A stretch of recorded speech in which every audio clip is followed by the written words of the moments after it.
Ini semua pikiran waras, pikiran waras, kita mau memberikan yang terbaik. Nah, tiba di tanah air melalui Bandara Soekarno-Hatta, Tangerang, Banten pada Jumat malam dan disambut langsung oleh PSSI. Atau Sintayong kembali ditunjuk oleh Ketua Umum PSSI, Erick Thohir. Sangat mantap. Kabar sangat bagus Timnas Indonesia malam ini. 10 naturalisasi pilihan Patrick Kluivert tiba di Jakarta.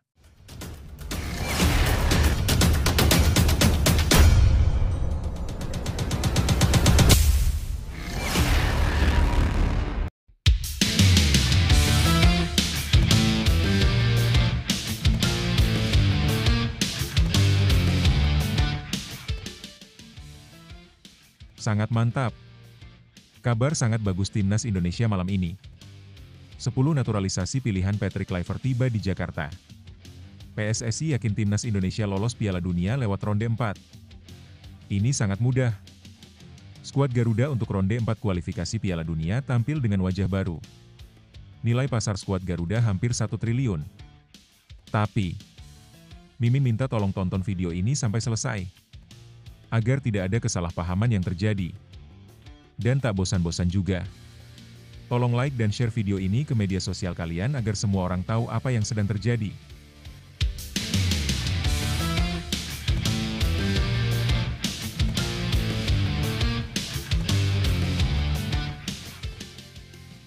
Seperti kita semua ketahui, sebelumnya diberitakan ada 3 berita populer Timnas Indonesia dalam sepekan ini.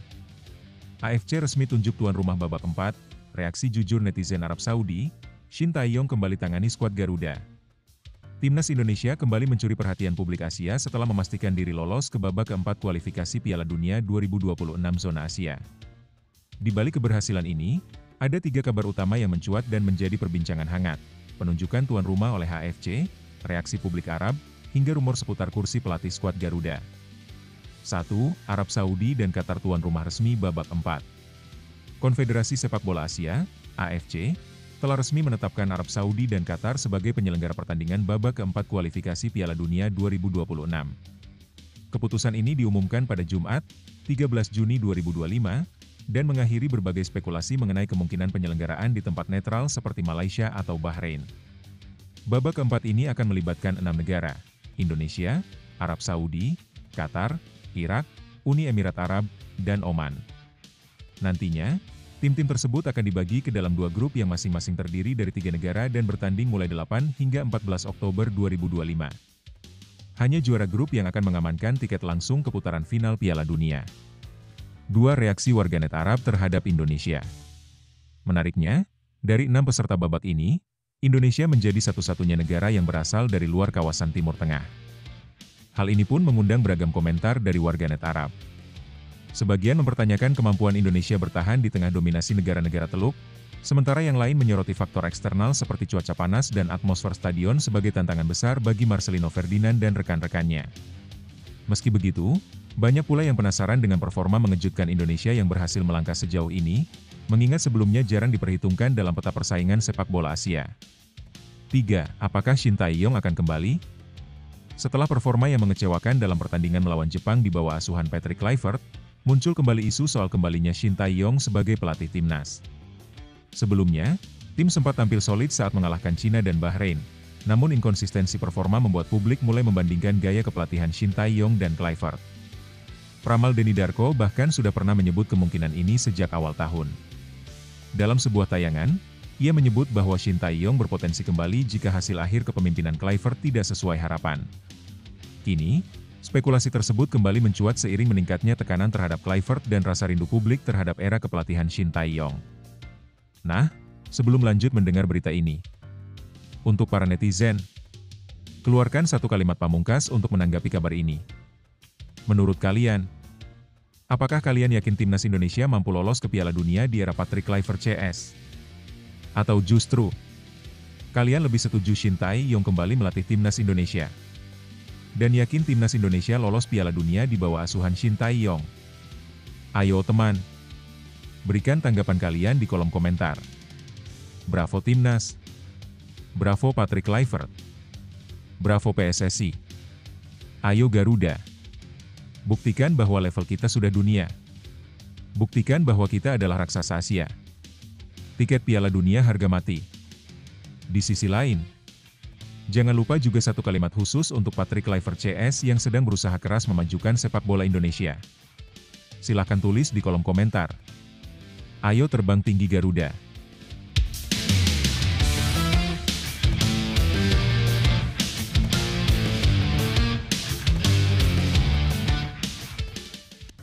Mari kita lanjut teman-teman. 3 kabar ini memperlihatkan betapa dinamisnya situasi di tubuh timnas Indonesia menjelang babak krusial kualifikasi. Penunjukan tuan rumah, respons dari luar negeri, serta ketidakpastian di kursi pelatih menjadikan timnas tak hanya fokus ke lapangan, tapi juga harus siap menghadapi tekanan dari luar. Mampukah Garuda terbang lebih tinggi?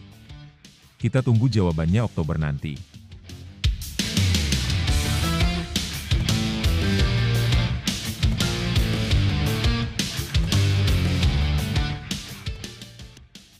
Lebih lanjut, situasi yang sedang dihadapi timnas Indonesia saat ini mencerminkan dinamika besar dalam perjalanan mereka menuju pentas dunia.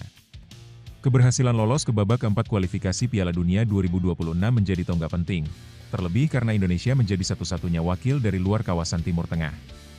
Ini bukan hanya pencapaian teknis, tapi juga simbol dari meningkatnya kualitas dan konsistensi tim dalam beberapa tahun terakhir. Namun, tantangan baru segera menghadang. Penunjukan Arab Saudi dan Qatar sebagai tuan rumah fase berikutnya menghadirkan atmosfer yang tidak netral bagi Indonesia. Selain harus menghadapi kekuatan utama Asia dari kawasan Teluk, skuad Garuda juga akan diuji oleh faktor eksternal seperti cuaca panas, tekanan supporter lawan, hingga potensi bias non-teknis. Situasi ini menuntut persiapan mental dan fisik yang jauh lebih matang dibanding babak-babak sebelumnya. Di sisi lain, sorotan publik ini tertuju pada kursi pelatih.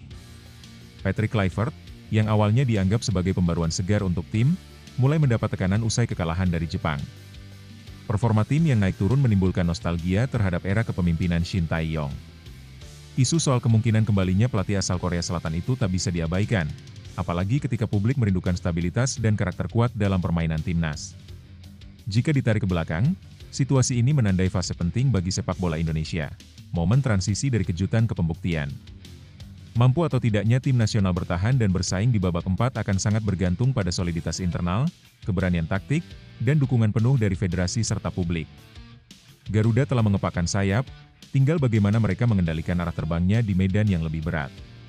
Perjalanan timnas Indonesia hingga ke babak keempat kualifikasi Piala Dunia 2026 bukan sekadar keberuntungan, ini adalah hasil dari kerja keras, dedikasi, dan semangat yang tak pernah padam.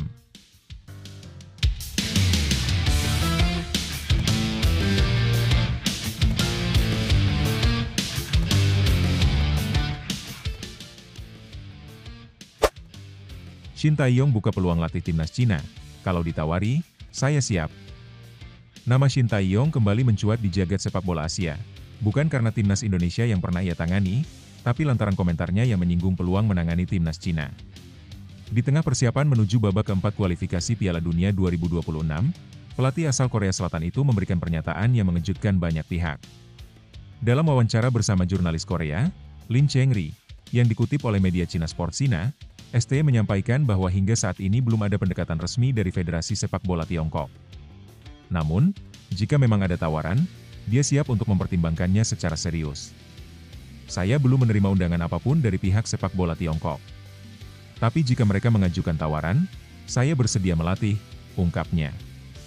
Shin mengaku terheran-heran dengan maraknya rumor soal dirinya yang disebut-sebut bakal jadi pelatih baru timnas Cina. Menurutnya, kabar itu berkembang tanpa dasar yang jelas.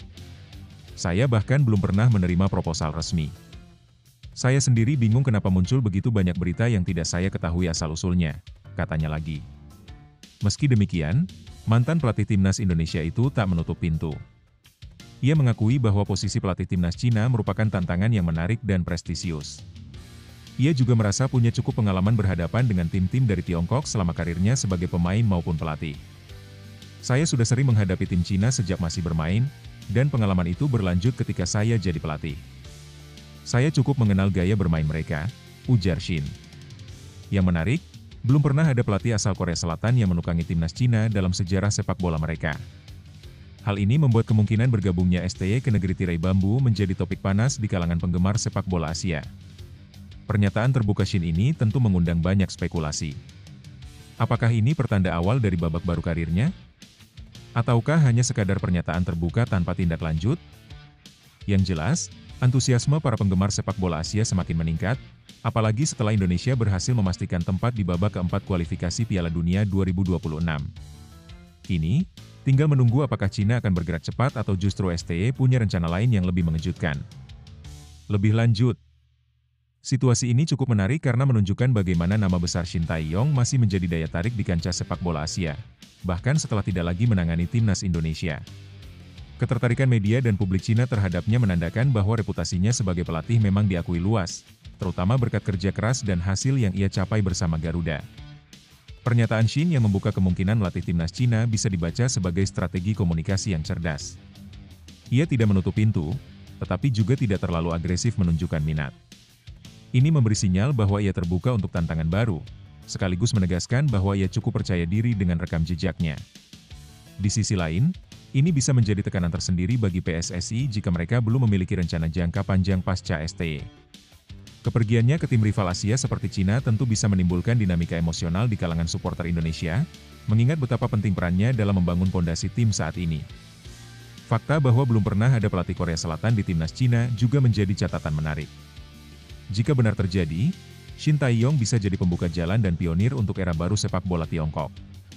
Bagi publik Cina sendiri, kedatangan pelatih dengan pengalaman internasional dan karakter kuat seperti Shin tentu bisa membangkitkan harapan baru, apalagi setelah masa-masa stagnasi prestasi. Secara keseluruhan, situasi ini adalah bukti bagaimana sepak bola tidak hanya soal pertandingan, tetapi juga tentang strategi, reputasi, dan manuver di balik layar. Bagi STY, ini adalah momentum untuk melangkah ke jenjang yang lebih tinggi, baik di Cina maupun mungkin negara lain yang tengah memperhatikan pergerakannya. Situasi seperti ini mengajarkan kita bahwa ketika satu pintu tertutup, pintu lain bisa terbuka lebih lebar, asal kita siap, sabar, dan tetap percaya pada proses. Shin Tae-yong menunjukkan bahwa meninggalkan zona nyaman bukan akhir dari segalanya, justru bisa menjadi awal dari tantangan baru yang lebih besar. Kadang, kita tidak langsung dihargai di tempat kita berjuang, tapi kerja keras tak pernah sia-sia. Dunia selalu memperhatikan, dan kesempatan akan datang kepada mereka yang konsisten. Seperti Shin, yang tetap tenang menghadapi rumor, namun siap menyambut peluang besar jika datang. Begitu juga kita seharusnya. Teruslah berkarya, jaga integritas, dan jangan takut melangkah ke tempat baru. Bisa jadi, tempat yang benar-benar menghargai kemampuanmu belum kamu temui, tapi kamu sedang berjalan ke arahnya. Karena pada akhirnya, bukan soal di mana kamu memulai, tapi seberapa siap kamu ketika kesempatan besar datang.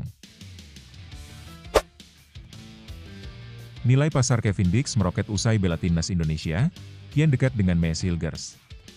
Bek kanan timnas Indonesia, Kevin Dix, mengalami lonjakan nilai pasar setelah menunjukkan performa apik bersama skuad Garuda. Sejak menjalani debut pada 15 November 2024, pemain berusia 28 tahun itu telah tampil dalam 5 laga kualifikasi Piala Dunia 2026. Sayangnya, dalam pertandingan terakhir saat Indonesia menghadapi Jepang di Suita City Stadium pada 10 Juni 2025, Kevin harus meninggalkan lapangan lebih awal akibat cedera. Ia digantikan pada menit ke-27 dan langsung menjalani pemeriksaan MRI. Kabar baiknya, menurut media Jerman Bild, cedera yang dialami Kevin tidak separah yang dikhawatirkan. Tim medis klub barunya, Borussia Mönchengladbach, menyebutkan bahwa cedera otot kali ini jauh lebih ringan dibandingkan yang dialami Kevin pada April lalu, dan ia berpeluang segera pulih. Musim depan, Kevin Dix akan memulai petualangan barunya di Bundesliga bersama Gladbach. Sebelumnya, ia memperkuat FC Copenhagen dan turut membawa klub Denmark itu menjuarai Liga Denmark 2 musim berturut-turut, 2022 dan 2023, serta meraih gelar Piala Denmark pada 2023 dan musim ganda pada 2024-2025. Karir Kevin dimulai di Akademi Vitesse Arnhem, lalu hijrah ke Fiorentina pada 2016. Setelah sempat dipinjamkan ke Empoli dan Aarhus, ia akhirnya berlabuh di Copenhagen pada 2021. Pada 16 Juni 2025, Transfermarkt mencatat kenaikan nilai pasar Kevin Dix dari sebelumnya sekitar Rp 78 miliar menjadi 5 juta euro, sekitar Rp 87 miliar. Angka ini makin mendekati nilai pasar pemain termahal timnas Indonesia saat ini, Mes Hilgers, yang berada di kisaran Rp 113 miliar. Kevin Dix tercatat sebagai pemain naturalisasi pertama Indonesia yang akan tampil di Bundesliga musim depan. Ia direkrut Borussia Mönchengladbach pada Januari 2025 dengan status bebas transfer, dan telah menandatangani kontrak jangka panjang hingga tahun 2030. Jika pulih sesuai harapan, Kevin berpeluang melakukan debut bersama Gladbach dalam laga pramusim melawan klub La Liga, Valencia. Lebih lanjut, situasi yang dialami Kevin Dix menunjukkan bagaimana performa di level internasional bisa berdampak langsung terhadap nilai pasar seorang pemain. Meski baru bergabung dengan timnas Indonesia, kontribusinya cukup signifikan hingga mampu mengangkat reputasinya, tidak hanya di mata pencinta sepak bola tanah air, tapi juga di pasar transfer Eropa. Lonjakan harga pasar ini juga menjadi bukti bahwa naturalisasi bukan sekadar formalitas. Ketika pemain seperti Kevin menunjukkan komitmen dan kualitas di lapangan, hasilnya bisa terlihat secara konkret, baik untuk karir pribadi maupun bagi citra timnas Indonesia secara global. Cedera yang dialami Kevin memang menjadi momen yang kurang menyenangkan, tapi laporan medis yang menyebutkan bahwa kondisinya tidak terlalu parah menjadi angin segar. Apalagi dengan jadwal padat Bundesliga, kehadirannya akan sangat dinantikan oleh klub barunya. Kepindahan Kevin ke Borussia Mönchengladbach juga patut diapresiasi. Ini bukan hanya soal pencapaian individu, tapi juga representasi Indonesia di liga besar Eropa. Jika ia berhasil menembus skuad utama dan tampil reguler, hal ini bisa membuka jalan bagi pemain Indonesia lainnya untuk mendapat perhatian klub-klub besar dunia. Secara keseluruhan, kisah Kevin Dix menunjukkan bahwa dengan kerja keras dan kesempatan yang tepat, pemain naturalisasi bisa memberi dampak positif, tidak hanya di lapangan, tapi juga dalam mengangkat nilai pasar dan daya saing timnas Indonesia. Perjalanan Kevin Dix adalah pengingat bahwa tak ada batas bagi mereka yang mau berjuang dan percaya pada potensi diri. Dari akademi kecil di Belanda, berpindah-pindah klub, hingga akhirnya memperkuat timnas Indonesia dan menembus Bundesliga. Semua itu bukan terjadi dalam semalam, tapi hasil dari konsistensi dan ketekunan. Kadang hidup memberi tantangan dalam bentuk cedera, keraguan, atau kegagalan. Tapi seperti Kevin, yang bangkit setelah cedera dan tetap menunjukkan kualitasnya, kita juga bisa memilih untuk terus melangkah meski jalannya berat. Kamu mungkin merasa belum terlihat sekarang, belum dihargai sekarang, tapi kerja keras tidak pernah sia-sia. Kesempatan besar sering datang saat kita sudah siap secara diam-diam. Yang penting, terus bergerak, terus berkembang, dan jangan pernah berhenti percaya bahwa kamu bisa menembus batas-batas yang dulu terasa mustahil. Ingat, bukan latar belakangmu yang menentukan masa depanmu, tapi keberanianmu untuk melangkah ke depan. Erick Thohir tiba-tiba dipanggil Presiden FIFA Gianni Infantino usai timnas Indonesia lolos ke ronde 4 kualifikasi Piala Dunia 2026, ini yang dibahas. Erick Thohir bertemu Presiden FIFA usai timnas Indonesia lolos ke babak 4 kualifikasi Piala Dunia 2026. Ketua Umum PSSI, Erick Thohir, mengungkapkan bahwa ia baru saja bertemu dengan Presiden FIFA, Gianni Infantino, setelah keberhasilan timnas Indonesia melaju ke putaran keempat kualifikasi Piala Dunia 2026 zona Asia. Ini menjadi momen bersejarah bagi Indonesia karena untuk pertama kalinya timnas berhasil menembus fase tersebut. Kepastian lolosnya Indonesia didapat setelah menempati posisi keempat di klasemen akhir grup C. Dari 10 laga yang dijalani, skuad Garuda yang dilatih Patrick Kluivert mencatatkan 3 kemenangan, 3 hasil imbang, dan 4 kekalahan, dengan total perolehan 12 poin. Langkah selanjutnya akan membawa timnas ke ronde keempat yang digelar pada 8 hingga 14 Oktober 2025. 6 negara akan bersaing memperebutkan 2 tiket langsung ke Piala Dunia, Indonesia, Irak, Oman, Qatar, Arab Saudi, dan Uni Emirat Arab. Nantinya, ke-6 tim ini akan dibagi ke dalam 2 grup yang masing-masing berisi 3 negara. Pemenang tiap grup otomatis lolos ke Piala Dunia, sementara runner-up grup akan berduel dalam laga playoff pada 13 dan 18 November 2025. Erick Thohir menyampaikan bahwa dirinya dipanggil oleh Gianni Infantino dalam pertemuan FIFA Executive Football Summit 2025 yang berlangsung di Miami, Amerika Serikat. Pertemuan ini membahas peran sepak bola sebagai kekuatan yang mampu menyatukan masyarakat dunia, tulis Erick melalui akun Instagram resminya pada Selasa, 17 Juni 2025. Dalam pertemuan tersebut, Erick juga menyampaikan perkembangan terbaru soal transformasi sepak bola Indonesia yang tengah dijalankan oleh PSSI. Ia menyampaikan rasa terima kasih atas dukungan Gianni Infantino yang terus mempercayakan Indonesia sebagai bagian penting dalam perkembangan sepak bola global. Presiden Gianni juga memberikan penghargaan Gold kategori kepada PSSI atas keberhasilan membangun National Training Center serta mengapresiasi capaian timnas Indonesia yang lolos ke babak 4 kualifikasi, ujar Erick. Sementara itu, pengundian resmi fase keempat kualifikasi akan dilakukan pada 17 Juli 2025 di markas AFC. Hal ini akan menentukan lawan-lawan Indonesia dalam perjuangan merebut tiket ke Piala Dunia. Kehadiran Indonesia di tahap ini tidak hanya menjadi kebanggaan nasional, tetapi juga sinyal bahwa transformasi sepak bola tanah air mulai menunjukkan hasil yang nyata. Lebih lanjut, situasi ini mencerminkan pencapaian luar biasa sekaligus momentum penting bagi sepak bola Indonesia. Keberhasilan Timnas Indonesia menembus ronde keempat kualifikasi Piala Dunia 2026 untuk pertama kalinya menjadi bukti bahwa transformasi yang dilakukan PSSI mulai menunjukkan hasil nyata. Ini tidak hanya membanggakan secara prestasi, tetapi juga menunjukkan bahwa sepak bola nasional punya potensi untuk bersaing di level tertinggi Asia. Pertemuan Erick Thohir dengan Presiden FIFA Gianni Infantino juga memperlihatkan bahwa posisi Indonesia mulai diperhitungkan dalam peta sepak bola dunia. Dialog yang menyentuh tema sepak bola sebagai alat pemersatu global memberi kesan bahwa Indonesia tidak hanya bicara prestasi, tapi juga nilai dan filosofi di balik olahraga ini. Selain itu, dukungan FIFA lewat penghargaan terhadap proyek National Training Center menjadi sinyal positif bahwa kerja keras dalam membangun fondasi sepak bola tanah air dihargai oleh dunia internasional. Hal ini bisa meningkatkan kepercayaan diri, memperkuat diplomasi olahraga, dan membuka peluang lebih besar untuk kolaborasi internasional. Namun, di balik euforia ini, ada tantangan besar yang menanti. Timnas akan menghadapi lawan-lawan kuat di ronde 4, dan persiapan harus dilakukan dengan lebih serius dan terencana. Jika tidak dibarengi konsistensi dan pembinaan yang berkelanjutan, pencapaian ini bisa menjadi sekadar pencapaian historis tanpa kelanjutan. Secara keseluruhan, ini adalah momen penting yang harus dimanfaatkan sebaik mungkin, bukan hanya untuk mengejar mimpi tampil di Piala Dunia, tapi juga untuk membangun ekosistem sepak bola Indonesia yang lebih sehat, kompetitif, dan berkelanjutan. Pencapaian Timnas Indonesia menembus ronde keempat kualifikasi Piala Dunia 2026 bukan hanya kemenangan di atas lapangan, tapi juga bukti bahwa mimpi besar bisa diraih dengan kerja keras, keberanian, dan semangat pantang menyerah. Untuk para pemain, pelatih, dan seluruh insan sepak bola Indonesia, ini adalah hasil dari dedikasi dan perjuangan tanpa henti. Tapi ingat, perjalanan belum selesai. Justru inilah awal dari tantangan yang lebih besar, dan kalian sudah membuktikan bahwa kalian layak berada di sana. Untuk masyarakat Indonesia, ini saatnya percaya bahwa sepak bola kita punya masa depan. Dukung terus perjuangan mereka, karena setiap sorak-sorai, doa, dan dukungan dari rumah adalah kekuatan tambahan bagi para pemain di lapangan. Dan untuk generasi muda, jangan pernah ragu untuk bermimpi setinggi-tingginya. Timnas sudah membuka jalan, sekarang giliran kalian untuk melanjutkan. Indonesia bisa. Garuda bukan sekadar simbol, ia adalah semangat juang yang tak kenal menyerah. Mari terus terbang lebih tinggi bersama. 4 poin evaluasi usai Timnas Indonesia dibungkam Jepang 0-6 di kualifikasi Piala Dunia 2026.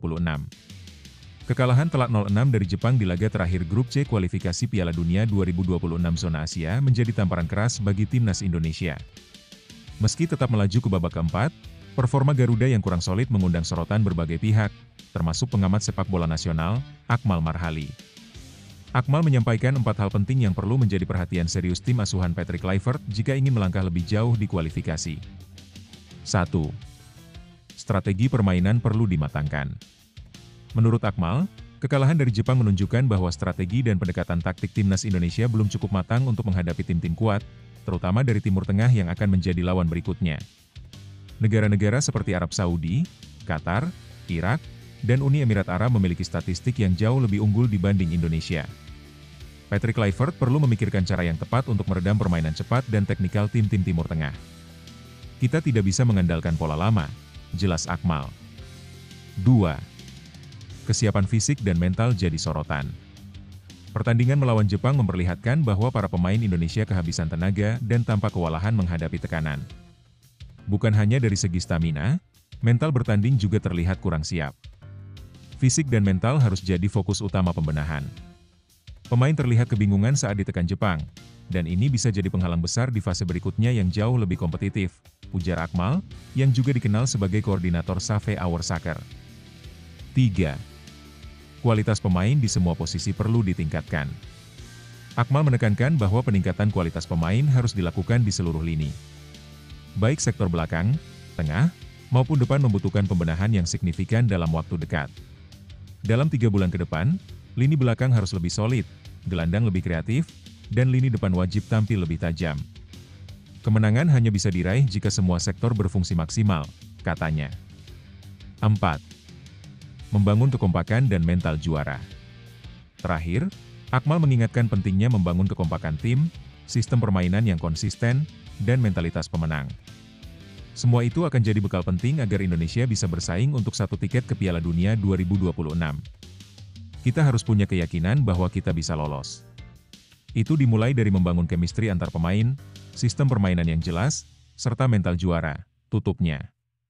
Menuju babak keempat kualifikasi. Di babak keempat, 6 tim akan dibagi ke dalam 2 grup. Masing-masing grup berisi 3 tim, dan hanya juara grup yang langsung lolos ke Piala Dunia 2026. Peringkat kedua akan memainkan babak playoff antar benua. Indonesia akan masuk ke pot 3 bersama Oman. Pot 1 akan ditempati Arab Saudi dan Qatar, sementara Uni Emirat Arab dan Irak berada di pot 2.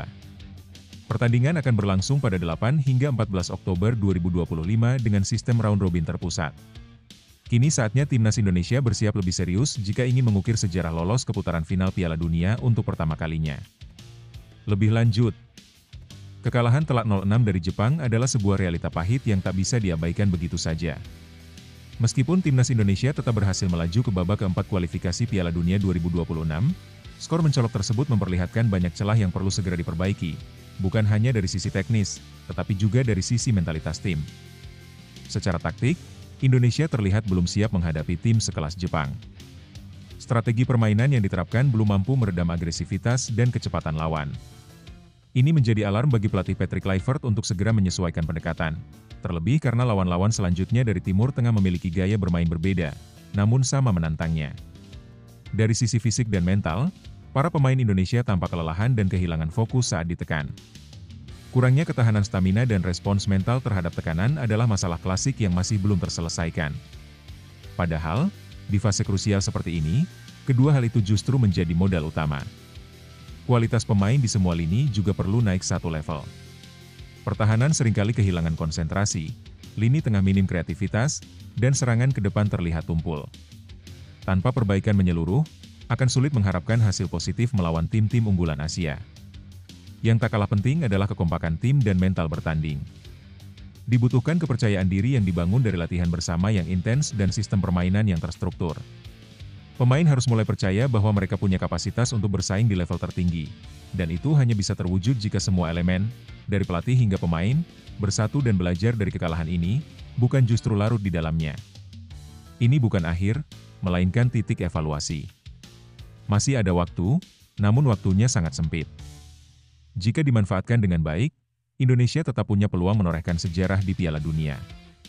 Kekalahan bukanlah akhir dari segalanya, justru disitulah awal dari pembuktian dimulai. Timnas Indonesia mungkin baru saja menerima hasil yang menyakitkan, tapi perjalanan belum selesai. Kekalahan 0-6 dari Jepang memang berat, namun bukan alasan untuk menyerah. Justru dari kegagalan seperti inilah karakter sejati dibentuk. Tim besar bukan diukur dari berapa kali mereka menang, tapi dari seberapa kuat mereka bangkit setelah jatuh. Ingat, kita masih melaju ke babak berikutnya. Itu bukti bahwa potensi itu ada. Masih ada peluang untuk membalikan keadaan, untuk menunjukkan bahwa Indonesia bukan hanya tim penggembira di Asia, melainkan penantang yang patut diperhitungkan. Kepada para pemain, kalian sudah memberikan segalanya sejauh ini. Sekarang waktunya melangkah lebih jauh dengan semangat yang lebih kuat, kerja keras yang lebih besar, dan keyakinan yang tak tergoyahkan. Jangan takut kalah, takutlah jika kalian berhenti belajar dan tidak berani mencoba lagi. Dan kepada para pendukung, teruslah berdiri di belakang Garuda. Dukungan kalian bukan hanya jadi penyemangat, tapi juga bahan bakar semangat juang mereka di lapangan. Setiap langkah menuju mimpi besar pasti disertai rintangan besar. Tapi sejarah hanya ditulis oleh mereka yang berani melangkah, bahkan setelah jatuh. Garuda belum habis. Ini baru permulaan. Tak perlu takut, Timnas Indonesia masih bisa untung besar meski main di Arab Saudi dan Qatar. Alasan nomor 4 paling penting. Main di Arab Saudi dan Qatar, Timnas Indonesia tetap punya banyak keuntungan, ini 4 alasannya. Meskipun babak keempat kualifikasi Piala Dunia 2026 akan digelar di Arab Saudi dan Qatar, Timnas Indonesia tetap memiliki peluang besar untuk tampil optimal. Penunjukan dua negara Timur Tengah ini memang sempat menuai kontroversi, namun bagi skuad Garuda, keputusan tersebut justru bisa membawa berbagai keuntungan strategis. AFC umumkan lokasi baru babak keempat. Konfederasi Sepak Bola Asia, AFC, resmi menunjuk Arab Saudi dan Qatar sebagai lokasi pertandingan untuk babak keempat. Pertandingan dijadwalkan berlangsung pada 8-14 Oktober 2025, dengan proses pengundian grup akan dilakukan pada 17 Juli 2025. Timnas Indonesia akan bersaing dengan 5 negara lainnya, yaitu Irak, Oman, Qatar, Arab Saudi, dan Uni Emirat Arab. Tim yang memuncaki klasemen masing-masing grup akan langsung melaju ke putaran final Piala Dunia 2026. Sementara itu, tim peringkat 2 masih memiliki harapan melalui babak playoff yang akan dihelat pada 13 dan 18 November 2025. Lalu, kenapa main di Arab Saudi dan Qatar bisa jadi keuntungan buat Indonesia? Berikut ini 4 alasannya. 1. Perjalanan lebih singkat dari Eropa. Sebagian besar pemain naturalisasi Indonesia bermain di klub-klub Eropa. Ketika harus bertanding di tanah air, mereka kerap menempuh perjalanan panjang yang melelahkan dan memengaruhi kondisi fisik. Dengan lokasi pertandingan di Timur Tengah, jarak tempuh dari Eropa jadi jauh lebih singkat, sehingga stamina dan kesiapan pemain bisa lebih terjaga. 2. Cuaca yang lebih bersahabat untuk diaspora. Walaupun suhu di Timur Tengah juga panas, kelembapan udara di sana jauh lebih rendah dibandingkan Indonesia. Jakarta, misalnya, memiliki kelembapan sekitar 65%, sedangkan di Arab Saudi dan Qatar hanya sekitar 5-10%. Para pemain diaspora dari Eropa umumnya lebih terbiasa dengan udara kering ketimbang udara lembab, sehingga adaptasi cuaca pun lebih mudah. 3. Dukungan supporter Indonesia di Timur Tengah. Warga negara Indonesia, WNI, yang tinggal di Timur Tengah jumlahnya tidak sedikit. Dalam berbagai laga internasional sebelumnya, fans Indonesia di Arab Saudi maupun Qatar terbukti antusias datang langsung ke stadion. Kehadiran mereka menjadi suntikan semangat besar bagi pemain, efeknya nyaris seperti main di Gelora Bung Karno. 4. Rekam jejak positif di Timur Tengah. Dalam beberapa kesempatan, Timnas Indonesia menunjukkan performa gemilang di kawasan Timur Tengah. Tim Garuda berhasil lolos ke Piala Asia 2023 dan tampil impresif di Piala Asia U23 2024 yang digelar di wilayah yang sama. Catatan tersebut bisa jadi modal psikologis yang penting untuk melangkah lebih jauh. Meskipun bukan menjadi tuan rumah, situasi ini bisa dimanfaatkan secara maksimal oleh Timnas Indonesia. Dengan persiapan yang matang dan strategi yang tepat, kesempatan untuk membuat sejarah baru tetap terbuka lebar. Lebih lanjut, situasi di mana babak keempat kualifikasi Piala Dunia 2026 digelar di Arab Saudi dan Qatar memang menimbulkan pro dan kontra. Ada kekhawatiran bahwa tuan rumah akan mendapat keuntungan lebih besar, namun jika dilihat dari perspektif Timnas Indonesia, justru ada peluang yang bisa dimaksimalkan. Pertama, faktor logistik jadi lebih ringan. Banyak pemain naturalisasi Indonesia saat ini bermain di Eropa. Bermain di Asia Barat membuat perjalanan mereka lebih singkat dan tidak terlalu melelahkan dibandingkan harus pulang ke Indonesia.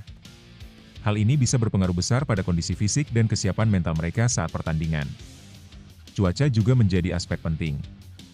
Meski panas, kelembapan di Arab Saudi dan Qatar jauh lebih rendah dibandingkan di Indonesia. Udara yang lebih kering membuat para pemain diaspora yang terbiasa dengan iklim Eropa bisa lebih cepat beradaptasi. Ini bukan kondisi ideal, tetapi lebih bersahabat bagi mereka dibandingkan tropis lembab di Jakarta atau Surabaya. Kemudian, dukungan dari WNI di Timur Tengah adalah aset tak ternilai. Pengalaman sebelumnya menunjukkan bahwa diaspora Indonesia di luar negeri, khususnya di kawasan Teluk, sangat antusias mendukung timnas. Atmosfer stadion bisa tetap beraroma Garuda, meskipun jauh dari tanah air. Terakhir, secara historis, performa timnas di wilayah Timur Tengah cenderung positif dalam beberapa turnamen terakhir. Dari keberhasilan lolos ke Piala Asia hingga kejutan di level U23, semua menunjukkan bahwa skuad Garuda punya kemampuan untuk tampil baik di lingkungan tersebut. Jadi, walau bukan bermain di kandang sendiri, Indonesia tak perlu takut. Justru situasi ini bisa dimanfaatkan untuk bermain lebih lepas, dengan tekanan publik yang lebih minim dan kondisi yang mendukung bagi banyak pemain.